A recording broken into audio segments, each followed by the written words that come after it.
ଜଣେ ପାଣି ବହୁଥିବା ଲୋକ ଜଣେ ବେପାରୀଙ୍କ ପାଖରେ କାମ କରୁଥିଲେ, ଯିଏକି ଏକ ଗାଁରେ ରହୁଥିଲେ।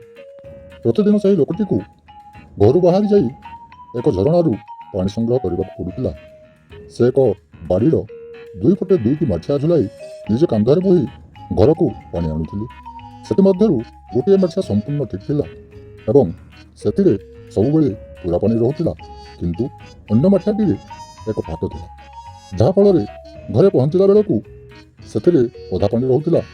ସେହି ସମ୍ପୂର୍ଣ୍ଣ ଠିକ୍ ଥିବା ମାଠିଆଟି ନିଜର ସଫଳତା ପାଇଁ ଗର୍ବ କରୁଥିଲା, କିନ୍ତୁ ବିଚରା ଫଟା ମାଠିଆଟି ନିଜର ଦୋଷ ପାଇଁ ବହୁତ ଲଜ୍ଜିତ ହେଉଥିଲା। ଦିନେ ସେହି ଫଟା ମାଠିଆଟି ପାଣି ବହୁଥିବା ଲୋକଟିକୁ କହିଲା, ମୁଁ ଅନୁଭବ କରୁଛି ଯେ ମୁଁ ତୁମ ପାଇଁ ଏକ ବୋଝ ହୋଇଯାଇଛି।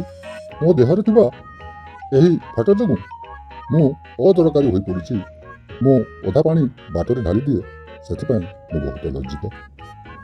ଲୋକଟି ହସିଲେ ଏବଂ ଧୀର ସ୍ୱରରେ କହିଲେ, ଆଜି ଯେତେବେଳେ ଆମେ ବେପାରୀଙ୍କ ଘରକୁ ଫେରିବା, ସେତେବେଳେ ତୁମ ବାଟରେ ଥିବା ସୁନ୍ଦର ଫୁଲଗୁଡ଼ିକୁ ଦେଖ।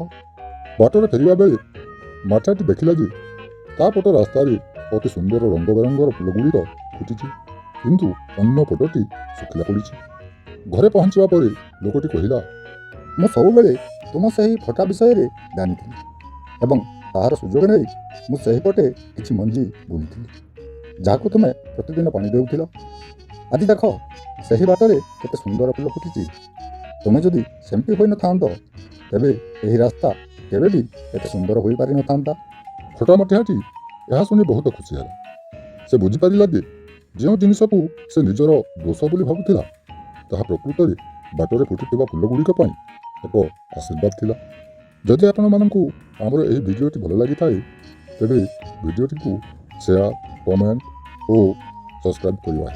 ଧନ୍ୟବାଦ।